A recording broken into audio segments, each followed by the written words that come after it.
Presenta Transformando Conflictos.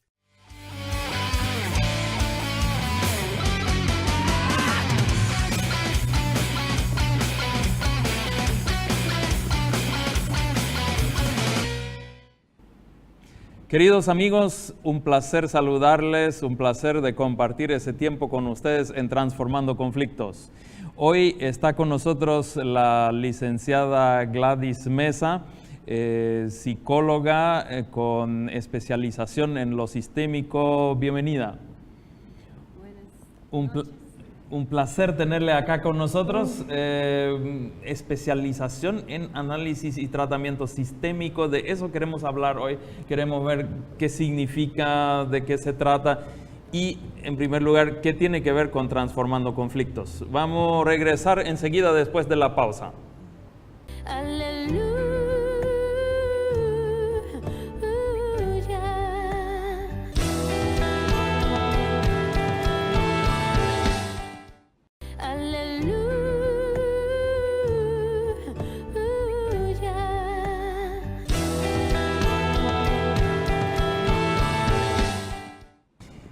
¿Qué es la psicología sistémica? ¿Qué significa? ¿De qué se trata? ¿A qué se refiere? ¿Qué le diferencia de otros tipos de psicología?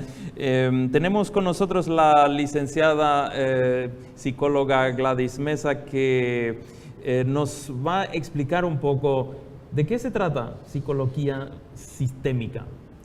Muy bien, quisiera hacer una comparación o una diferenciación. Vamos a ir al psicoanálisis. El psicoanálisis siempre estuvo centrado en el paciente de manera individual. Lo que sostiene es que el hombre es producto de su pasado. Todos esos procesos intrapsíquicos que trae el hombre es hoy. Eso es lo que sostiene. Entonces se centra en acontecimientos que surgieron en el pasado, en la niñez, por ejemplo. La sistémica se centra en el aquí y ahora. Cómo yo estoy funcionando. Se enfoca en el sistema social primario, que es la familia. ¿Cómo está funcionando la familia? ¿Qué hace? Porque la familia es un sistema, sí, que está formado por varios subsistemas. El sistema parento-filial, el sistema conyugal, el sistema fraternal con los hermanos, y todo eso trabajan de una manera sincronizada, ¿sí? Entonces no es así como lo clásico que se ve en las películas en el psicoanálisis, que el paciente se acuesta en el couch y se le trabaja con él, sino se trabaja con la familia.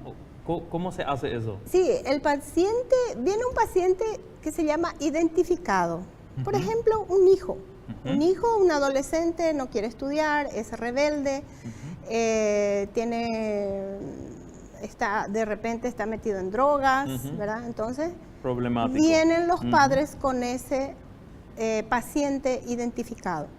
Entonces, lo que la sistémica hace es estudiar profundamente el sistema de relación que tienen dentro de la familia, porque ese sistema interactúan juntos. O sea que si usted podríamos decir, si usted destapa un reloj, ¿qué ve ahí?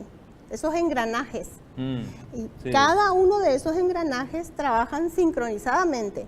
Uno de ellos se descompone y el resto se descompone. Entonces, ese es el sistema relacional de la familia. A eso se enfoca la sistémica. Por eso es intervención sistémica familiar. No podemos hacerlo de manera aislada, de manera individual. Tiene que ver con el sistema familiar. ¿Qué ventajas trae eso consigo? ¿En qué consisten o de dónde vino la idea de verlo de esa forma? Bueno, esta idea surge en los años 50 en Estados Unidos. Se da apertura al Instituto Mental de California, en Palo Alto, California. Y sus mayores pioneros son Paul Watzlawick, Gregory Bateson y, bueno, hay muchos. Richard Fierce, Virginia Satir, Erickson también, Gregory Erickson, Milton Erickson. Perdón. ¿Y cómo vinieron ellos a la idea de mirar al paciente de esa forma junto con su familia? Bueno, ellos trabajaban con los esquizofrénicos. Y los esquizofrénicos se dieron cuenta que de repente, cuando estaban, los esquizofrénicos tenían cierto comportamiento dentro de la clínica, y cuando sus familiares venían a visitarlo, tenían un comportamiento diferente. Entonces, cansados ya de esa intervención individual de forma aislada, ellos empezaron a estudiar, oye, ¿qué pasa acá? ¿Qué pasa? Algo pasa con la familia, por eso tiene un comportamiento diferente. Y de ahí nace esa premisa de la sistémica, que para tratar o curar al individuo hay que también tratar a la familia y sanear la familia también. Así que es una, si se puede decir así, una terapia a la familia, en cierto sentido. Sí. ¿Viene también Sí. toda la familia a las sesiones de consejería o...? Y por lo general se pide, se solicita.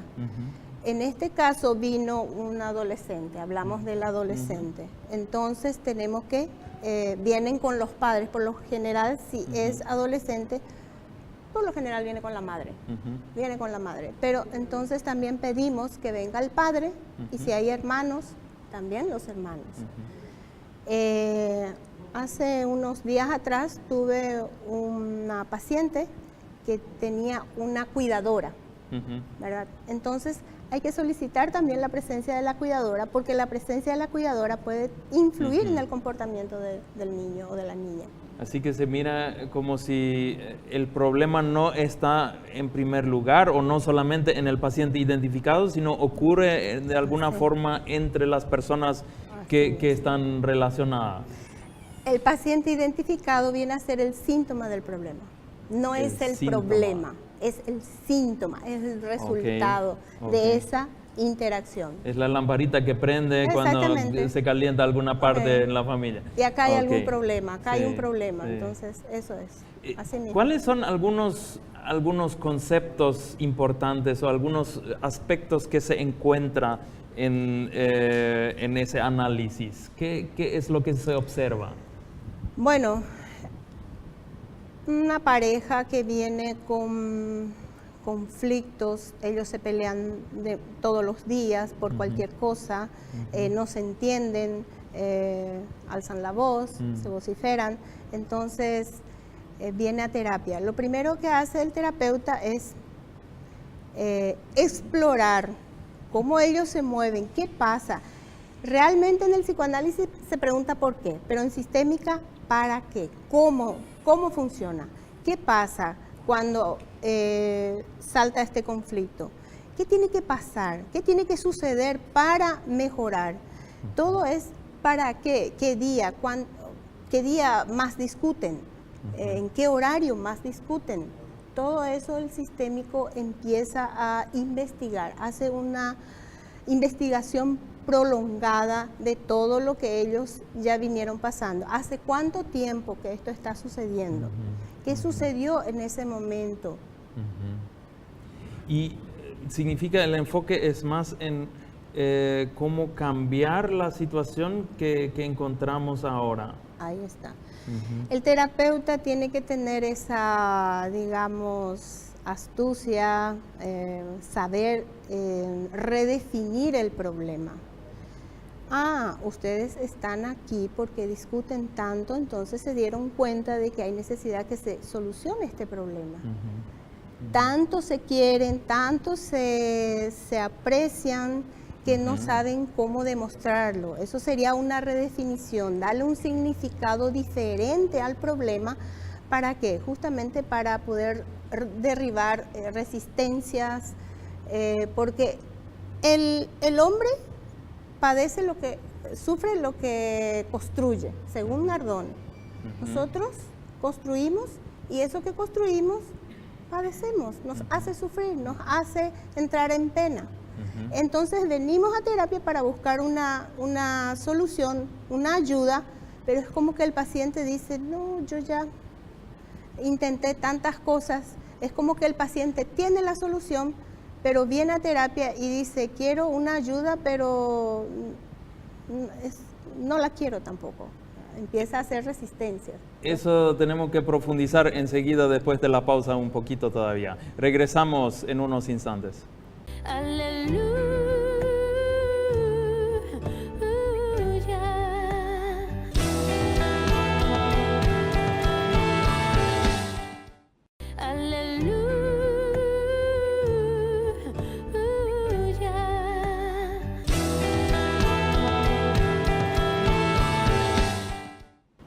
Ya estamos de vuelta y recién la psicóloga Gladys Mesa nos dijo, el hombre sufre lo que construye. Me llamó la atención esa frase.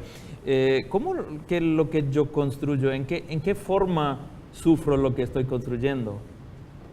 Mi concepción de mundo, ¿qué es lo que yo pienso? ¿Qué es lo que yo pienso de ese problema que estoy teniendo? ¿Cuál es mi interpretación? ¿Cuál es mi interpretación acerca de la problemática? Entonces yo me armo el problema y así como lo veo, así lo sufro. Exactamente. ¿Y usted trata de mostrármelo de otro lado? Exactamente, darle otro significado, otra visión.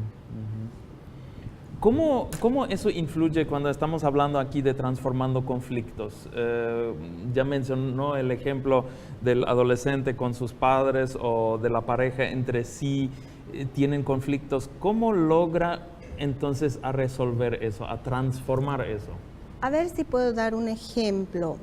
Un adolescente rinde poco en el colegio, en los estudios, es rebelde, y de repente se da cuenta el director que está vendiendo drogas en el colegio. Entonces, ¿qué hacen? Le suspenden, ¿verdad? Y le dicen, no vas a poder asistir más al colegio, a las clases, pero vas a terminar tu curso lectivo haciendo los trabajos dentro de la casa. Al enterarse el chico, esto hace más, se vuelve más resistente a eso. No quiero, ¿por qué tengo que hacer? La madre procura, pero el director te da esta oportunidad, mi hijo, ¿por qué no vas a aprovechar? No vas a perder el año, es una oportunidad. Él no logra ver desde ese ángulo. ¿Por qué? Porque él está enojado. Él dice, no, me está perjudicando. Entonces, tanta la tentativa de la madre queriendo que su hijo haga lo que ella dice que hace una alianza con el director. Entonces va al terapeuta, el terapeuta hace un estudio completo, una investigación de la problemática y se da cuenta y dice, usted está haciendo una alianza con el director, vamos a cambiar esto. ¿Por qué no hace alianza con el hijo? Entonces convence a la madre para que le diga esto al adolescente. Mi hijo, cierto, tenés mucha razón, no tenés por qué estudiar. ¿Por qué vas a estudiar?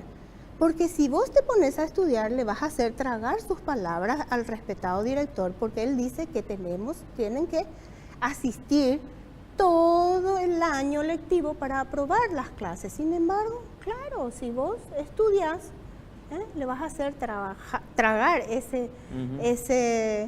esa premisa que dio él en una reunión de padres. Entonces, él va a quedar muy mal, mi hijo. Claro que sí, está bien. Entonces dice él, esta es la forma de vengarme del director. Le voy a hacer tragar sus palabras. Entonces el chico empieza a estudiar para demostrarle al director que no se necesita asistir a todas las clases. Dándole así un enfoque diferente. Una interpretación diferente que le gusta a uno para que haga lo que se espera de él. Exactamente. Para que funcione. Para que funcione. Y cómo, ¿qué hay que tener en cuenta ahora de su perspectiva sistémica en los conflictos familiares? ¿Qué es donde más fallan las familias? y es la concepción de mundo, que es lo que yo interpreto. Ahí viene a primar mucho la diferenciación del ser en este sentido. Yo puedo entender, tener o comprender de una manera distinta que la otra persona que está delante mío. ¿Puede dar un ejemplo? Estamos el conflicto en la pareja y ven el mundo de forma diferente, y está bien que lo ven de forma diferente o tienen que ponerse de acuerdo, o cómo es ese tema. Bueno, en ese caso hay que investigar cuál es, a ver, una pareja vino a mi consultorio, eran muy jóvenes y me dijeron, le pregunté cuál era el motivo de la consulta y me dicen, peleamos mucho, todo el tiempo nos peleamos. ¿Y cuál es la razón de la pelea? Y bueno, por cualquier cosa nos peleamos. Entonces, haciéndole preguntas, de repente me doy cuenta que ellos tienen mucho problema económico. ¿Cuál era el problema? ¿Y qué pasa? Los dos trabajan. ¿Cómo manejan su economía? Sí. Entonces, la esposa joven dice, y bueno, dice, yo no tengo más para comprar para los pañales de mi hijo, porque ya tenían un bebé. Sí. Y él le sacó un crédito a su mamá hace poco. Entonces, ¿qué pasa? Este hijo, y ella se queja por eso, y el otro se siente impotente porque tiene que darle a la familia, a su familia de origen, ¿verdad? Digamos que esa comunicación, esa relación, esa interacción con la familia de origen todavía no se cortó en algunos aspectos. Entonces podemos decirle, bueno, él es un buen hijo, que siempre estuvo aportando en su familia, por supuesto. Entonces vamos a ver ahora que él pueda cumplirse realmente su rol de padre y hablar con la familia, que ya no va a ser posible que él esté aportando a la familia. Que se desprenda de su familia de origen. Exactamente. No le digo, no, vos no tenés que hacer esto, porque sino le digo que él es un buen hijo. Es la redefinición. Es un buen hijo, que él siempre estuvo aportando a su familia, ayudando a su familia, y que eso está muy bien, que eso es loable, pero que ahora él se debe a su entorno familiar, que es su esposa y su hijo. Ahí hacemos una redefinición. De esa forma podemos, y le decimos al esposo que la esposa tiene sus necesidades, que tienen que ser cubiertas, y que ella se siente impotente al ver que no tiene un pañal para el bebé, y que eso es necesario. ¿Será por eso que a veces los conflictos familiares se vuelven tan tensos, porque tenemos una visión de qué es el problema, actuamos, y como el actuar no ayuda, hacemos más y más de lo mismo y se agrava? Hay algo ahí que parece que a veces pensamos ya que sabemos cómo resolver, pero no resuelve. Exactamente. Eso lo llamamos en sistémica la circularidad, la circularidad viciosa. A ver, podríamos ejemplificar otra vez. Una madre exigente exige a la hija a que tiene que hacer las cosas. Vamos a graficar un poco el cuento de Cenicienta. El cuento de Cenicienta, ella estaba con una madrastra. Por supuesto, ella tenía sus padres. Sus padres fallecieron ambos, pero le dejaron a ella un mensaje, que era el que tenía que ser fuerte, valiente y bondadosa. Entonces, ¿qué pasa? Al fallecer el padre, primero fallece la madre, luego el padre se casa y viene la madrastra a vivir dentro de la casa. En uno de los viajes el padre sufre un accidente, fallece también, entonces queda Cenicienta sola. La madrastra, que no era tan buena, empieza a oprimir a Cenicienta, a exigir a Cenicienta, a humillarle. Ella, por ese mandato que tuvo de sus padres, ella tenía que mantener, hacer lo que se dice homeostasis. mantener el equilibrio, la armonía en la casa. Entonces la circularidad sería: la madre exige, Cenicienta obedece. La madrastra exige más, Cenicienta vuelve a obedecer. Porque eso era lo que hacía calmar a la madrastra. Así los conflictos forman cierto círculo que se agrava cada vez. Vamos a regresar enseguida después de otra pausa.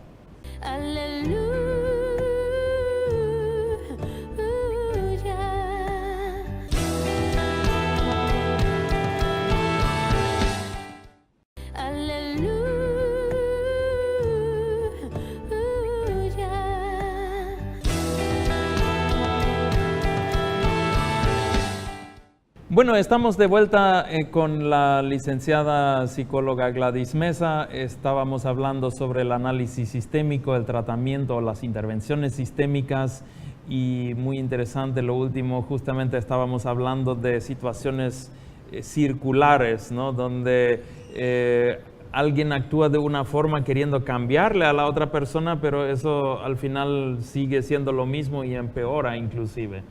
Usted mencionó el ejemplo de Cenicienta recién. Sí. ¿Cómo se interrumpe esos círculos? Y bueno, ahí es donde el terapeuta tiene que utilizar la cibernética. El terapeuta está para observar la problemática que se trae, sí, y luego entra a intervenir para poder romper esa circularidad. Hay técnicas. ¿Qué técnicas que se utilizan? En este caso son varias técnicas. Para cambiar la interpretación. Exactamente, para después de darle la redefinición, sí, y todo eso, entonces usamos técnicas para poder romper ese círculo. Y una vez que se rompe ese círculo, entonces es como que estaba rodando de esta forma, y al romper la problemática hace esto y se produce el cambio. Lastimosamente estamos llegando al final del programa ya. Usted, de su experiencia con familias, con parejas, un consejo en general que puede dar a nuestros televidentes, ¿qué hacer con conflictos en la familia? Y bueno, lo último que queremos hacer siempre es ir al terapeuta. ¿Verdad? Vemos el problema y el problema se sigue repitiendo. Se hace el equilibrio, pero sigue repitiendo. En ese caso, hay que ir a un terapeuta. Hay que recurrir a un terapeuta para hacer el darse cuenta. El darse cuenta que algo no está bien, que algo está mal. Y lo más importante en una familia es la nutrición relacional. Esto es muy importante. Para que muchos problemas podamos evitarnos en la vida, lo bueno sería darle al niño desde sus primeros pasos lo que se llama la relación nutricional, que consiste en dar reconocimiento, valoración, cariño y afecto y sociabilización. Estos 4 puntos son muy importantes porque muchas veces entramos en ese afán diario de activismo que olvidamos nuestro rol de madre, nuestro rol de padre, que es lo que tenemos que dar a nuestros hijos, esa calidad de tiempo que tenemos que dar a los niños.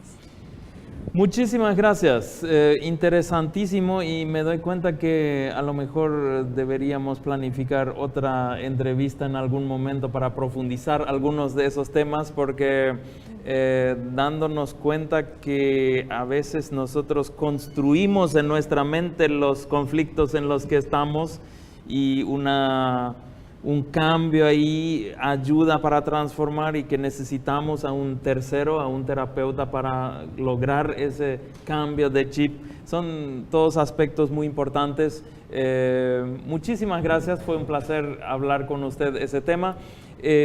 Nos vemos de nuevo la semana que viene con otro tema en Transformando Conflictos.